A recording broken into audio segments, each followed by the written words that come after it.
I want to talk to you about why most contractors will never make seven figures. Never. Even if they work hard, they try really, really hard, they'll never make seven figures. Hello, I'm Patricia Bonilla, and I am one of those contractors that believed working hard was everything. And I'm going to give you a few pointers of why it's important of what to do in order to make seven figures. And you will have in the link a full download that you can use on your time to go one by one and prepare your company to be successful. And success for me means, yes, you're making revenue, but you are profitable and the profit is in your bank account. One of the things we do as contractors is thinking that revenue, backlog is profit. And that's one of the things that we do, one of the mistakes we make that is actually very, very, very, it's a disadvantage. And we do it out of vanity. Unfortunately, I have to say, we do it out of vanity. It's not, you know, we feel happy. We feel, wow, I got the job. I got the project. Sometimes it's out of an energy of lack. I think all of the time is out of an energy of lack. So we get revenue, we win contracts, we win backlog, and we think the backlog is, I don't know, we think as backlog as we start daydreaming about the project. Sometimes our projects take a year, 2 years, and backlog is not profit, let alone cash. Revenue is not profit, let alone cash. And so backlog, which is what we get when we win a project, right? We can account for, well, we have this contract. It's not even winning the project. Hear me out. It's not even winning a project. It's being able to say, I have the award and now I'm able to proceed. You could even win the project, but the project can be delayed for months. That has happened to me. The project, you can have a $10 million contract, and if the project is not awarded, okay, you are not able to work. So we are from the philosophy that working hard is what we do. And yes, everybody, you know, we're working hard, but working hard does not go into the bank account as what you want. You want to be profitable, and you want to be able to create wealth with what you do. Being able to pay our employees, being able to satisfy the client. But winning a project without profit, winning a project without the margins that you need to satisfy the client at the highest level, winning a project without checking on with your bid, estimating, winning a project to make sure that estimated transfer all the information to the operations team. They transfer all the information necessary, all the study they have done during the 2 weeks, 3 weeks, 1 week, 1 month, and they transfer that information with a procedure that has to happen. A lot of times we win the project and we don't take the time to meet with the operations team, like I said, to transfer all this knowledge. What happens? Operations, I am a firm believer that estimating has a client. But the client is not necessarily the owner of the project, which it is, but internally in your organization, estimating is really working hard to set operations for success. And that means doing the due diligence required for them to be successful. There is a journey in a project. A project goes from pre-construction to actually final bidding. It goes from sales final bidding, right? Final bidding, warranty. That's the last part of the process for a period of time. But estimating has to do the due diligence, not only to win the project with a margin that is acceptable to the criteria that you set in your company, but also estimating is setting up the team, internal team, for success. What does that mean? Well, bidding correctly, right? Bidding correctly and having a profitable project, because it's really hard to serve a client when the project doesn't have the money. So they have to bid a project with a complete scope. When I say complete, it means it covers the specs, the contract, the drawings, and they have studied it, that we are pricing the material that is specified, that we understand long lead items, that we have done the homework for the time that the project will take. All this information is supposed to be delivered to the operations teams before they take on the job. All the assumptions that we're taking, because sometimes the information is clear in the drawings, but as you have heard, excuse me, let me get a little bit of water. As you have heard, you have heard before, operations needs to, you don't want your operations team to be making more assumptions if it's possible. The more clear that we are in transferring this information, the less assumptions they make. And assumptions, I don't know if you've heard this, but every failure started with a good idea.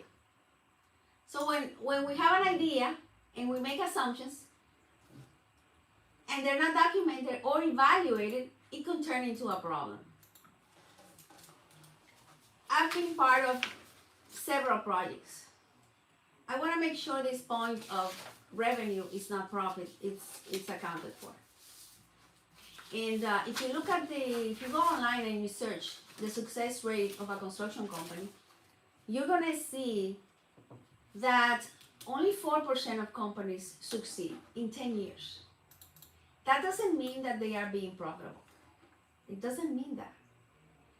But the brain damage that a project causes, that we don't know that we don't have a great price, we're not with the right client.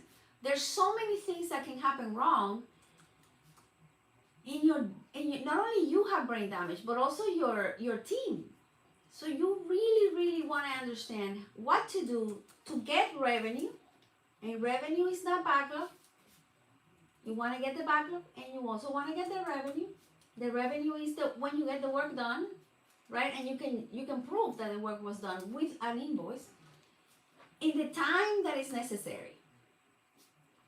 And you can do it with a smile, that you know you're making money, the owner is happy, and your subcontractors are taken care of. But that only can happen, only, if you get a project with the right profitability, the right margin, right? Now, you're gonna say, well, I have margins, I've seen that, margins on a project, and it turns out to be bad. Well, I'll tell you, I had a contract one time that we got many projects. I'm not going to tell you the number because I don't want to say much. But this entity was announcing work. They had a lot of work and they needed help from contractors, right? That's how it's announced. We need help, we need contractors, there's a lot of work, there's a bond program, and so on and so forth. And we need minority companies. So I go to this meeting, this networking meeting, and I felt like I'm being called to serve. Because there's two types of people, the givers and the takers. And I really believe contractors are service people. They want to serve right? They want to be the ones that solve a problem, right? We get significance out of that. Significance is good. We want to be recognized, I guess. But when it's not checked in, it's not necessarily good. You want a service and you want to get paid. You want to service your company as well. So I go to this entity and, well, I believe this. And back then, I feel that there was more of a energy of, if I don't get this work, it's going to be a problem. This happened before the pandemic. And we got the contract. Not one, but several. And they had profit in the projects. Actually, I realized that other people that were winning contracts were winning with a huge margin. Like huge margin. And I'm like, oh wow, they're not serving the client, this client, you know. That was my mentality back then.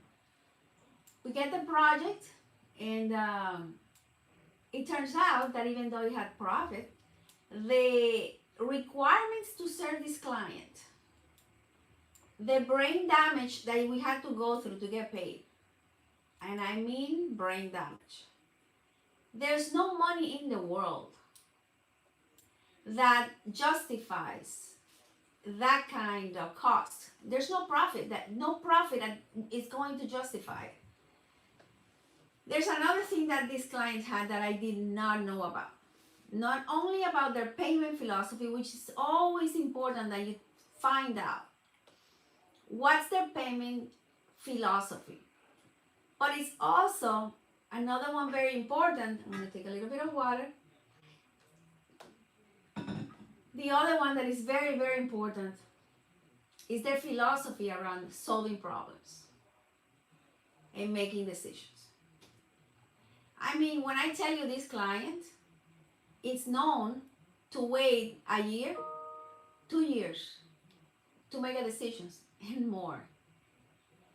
And a decision that it's a design change that requires you to proceed. But even also that time frame to approve additional work that you might have done.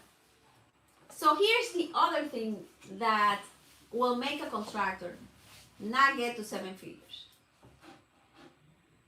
We've been interviewing people because we've done a huge change in our philosophy of our company, because sometimes these challenges, they're good if you allow them to change your patterns and you create new ones.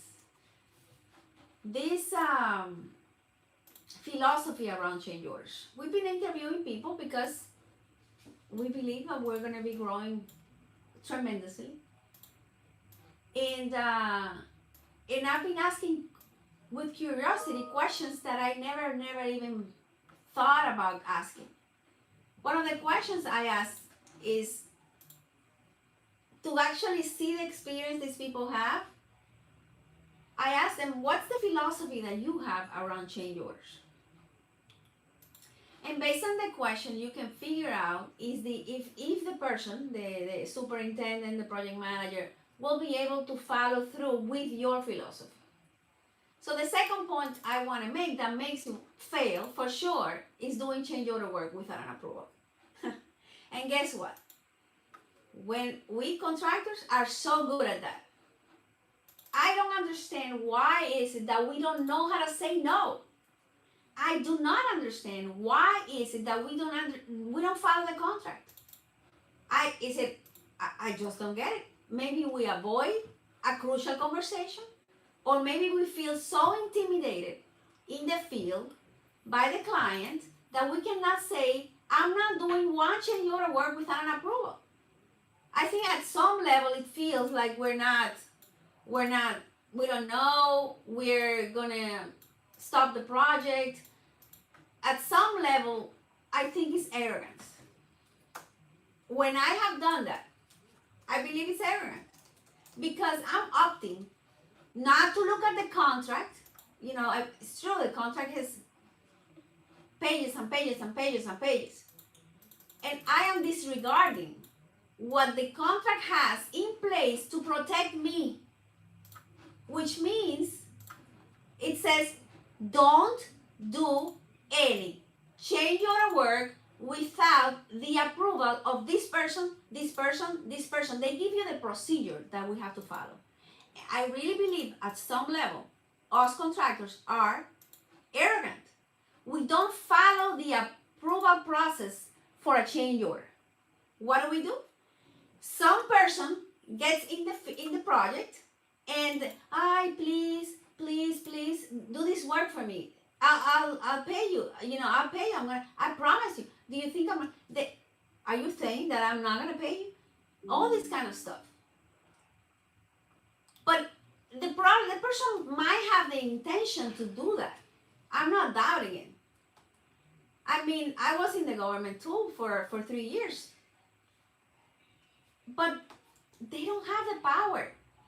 You understand? A person that represents, I don't care if it's a city manager, I don't care if it's what position they have.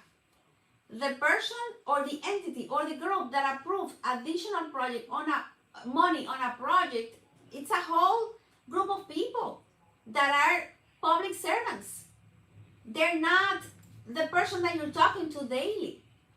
And for them to go, I invite you, go to a commission meeting, okay, and go watch what happens when a change order has to be approved. Sometimes it's a circus, and it's a fight between them. There's so many political interests at once, and you do not want to take that risk. And your attorney will tell you, let's look at the contract. You go to the attorney, hey, they owe me $1 million. And they say, okay, let me see the contract. That's the first question they're going to ask you. What does the contract say? And I hope that you can look at your contract more than you probably do. One of the first things we have to do when we have not only sign and read the contract when we're signing it, but educate our operations team, which is the one that is going to make sure that the backlog becomes revenue and the revenue becomes profit and gets to the bank as cash. They need to understand, under no circumstances, I'm telling you, no circumstances you do change order work without an approval. And if you were to do it, then there is a process. There's only one instance that I would do it, when I'm obligated to. There's something called directives to proceed. When there is a discrepancy between you and the client,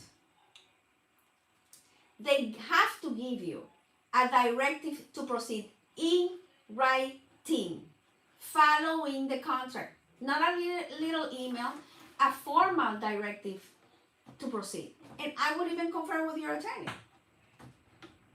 But then the next thing that you have to do, you owe it to yourself. It's accountability. You need to document every single process of that change order. Every single process of that change order. What do I mean by that?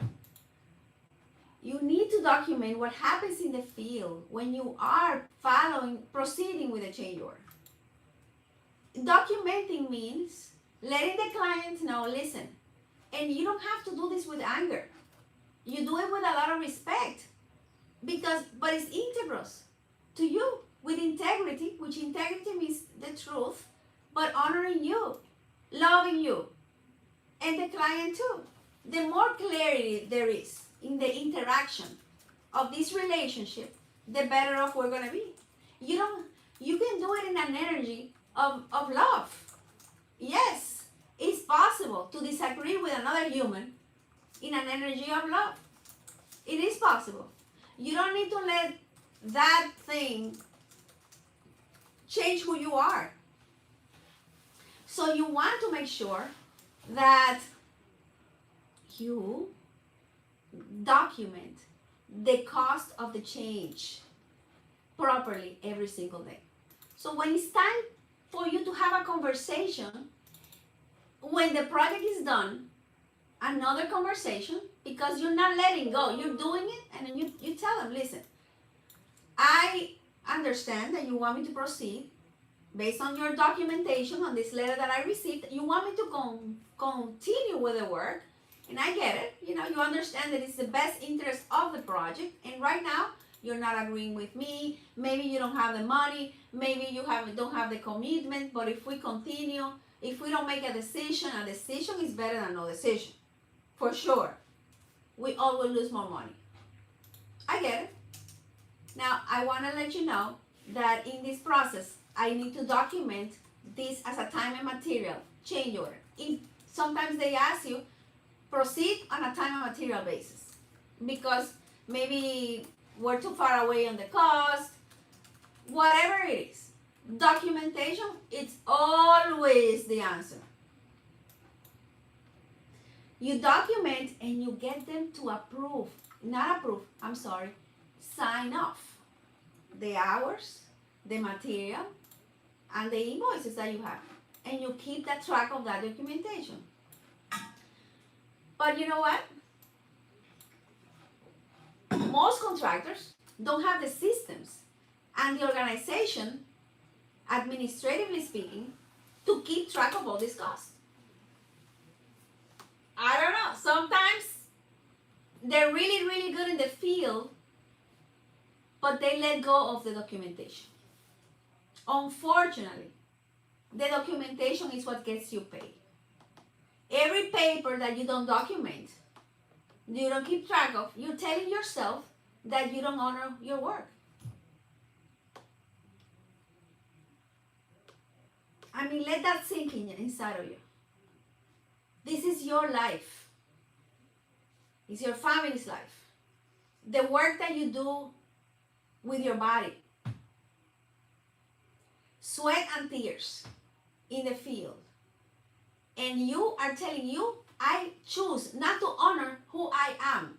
My work, my livelihood, my company. I'm sorry I'm talking to you like this, but it's just too much. I've seen it too much, but I've done it myself. But you know what? We can make mistakes, but you're damn right. We have the right to change. And the only way to change is to be able to identify a pattern.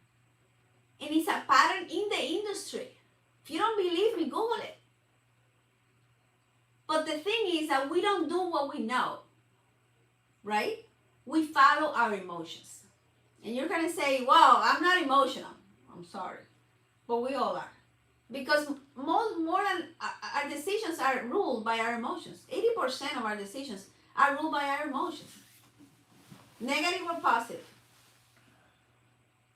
And the worst thing to do is jump in a project on an energy of lack and being insufficient. And that's not what we want to do. We want to grow. There's mistakes that we make. But every mistake, I am a believer, I am convinced that every challenge that we've had, every mistake that we've had in the project, it's an opportunity for us to do it better next time and learn from it. It's like going to the university. It's a price we're paying. It's a price we're paying. And I have to tell you, there's been projects where we have done $1 million without an approval. We've been pushed and pushed and pushed. And in the past, we used to feel that it was, like, have you heard of the bro list? Like a favor? The client, nice people, they're nice people, but they are governed by an entity that doesn't go by nice. They go by procedures and systems, and they respond to a public body that is supposed to justify any additional work that they approve. And here's the last thing I want to tell you on change orders, my second point. When you do work without the proper documentation on change orders, the drawings change, the specification change, something changed that should have been better and it wasn't, you are allowing the other person that needs to learn from this experience not to be accountable and not to grow. And that's a tremendous disfavor. You're not helping the person grow. Because you're going to grow, because you're the one you're going to lose the money, so you definitely will grow, will learn at some point. But the person that created the problem, it's never going to know about it if you don't make them accountable. It's the most beautiful thing you can do for this person, for this company, for our industry. It's important that there's a proper exchange. If you spend the money doing the work, you're supposed to be compensated. No doubt. So have the courage to have the right conversations, but more than anything, document on time, and read your contract, follow your contract. That is your guide. So that's my second point. I'm going to tell you the third one that I've learned. You will never make it to 7 figures, past the 10 years, past the 15 years. You'll never be a large company if you do not make yourself the founder. Become a CEO. Go from operator to CEO. What do I mean? We all become, when we all open our company, we name ourselves CEO. It's so easy. I'm the CEO. It sounds good. But being a CEO is more than the title. And many times we don't become the title. Being a CEO is being able to have financials on time, to look at your financials, to create a culture, the culture that you want. Taking time to work on your business, not in the trenches, on your business. I mean, in my company, we're 2 founders. And as you can tell, you probably can tell, I'm not the one that is in the trenches. I've been project manager for a long time, but I'm not the one placing drywall. But it doesn't matter. It doesn't matter. If your identity, the way you feel loved, the way you feel certain, the way you feel connected, the way you feel contribution, the way you gain variety. In construction, there's a lot of variety in construction. All your needs at the core level are met with construction, with your business. It's very difficult. It's your identity. It's who you are. When you wake up, what you think, you are not going to be able to establish an organization that is going to go beyond you if you can change your identity. And what does that mean? That means creating intentionally a team that can do the work that you're doing. And let me tell you, that is easier said than done. I know. But if you intentionally make that plan that this company, I might not sell it ever, but I will create procedures and systems so the company does not need me. And I'm going to be there, but it doesn't need me. That's not being needed doesn't feel good when you are driven by certainty and significance. When the company, this is how you feel important, because it's my company, and it doesn't feel good when somebody else can do your job. But let me tell you, when you are able to travel, when you are able to do all the things, and the company doesn't suffer, your employees don't suffer, your clients don't suffer, it feels really, really good. So creating systems so that new people can enter your organization with an onboarding where if the company is going at 100 miles per hour, they can onboard, they can jump on the bandwagon, on the plane without major disruption. They can have a good time. That's a beautiful, beautiful feeling. If you have kids, we're in the process of doing that now. We have 5. We have 5 kids. They're not kids anymore. But if they desire to come work with you at one point, let me tell you, it's pretty nice, pretty awesome. if you are able to create a journey so other people can do it with their own identity, their own signature, but following the principle, the guidelines that you established, the parameters, the culture. How do you want to treat a client? How do you want employees to be treated?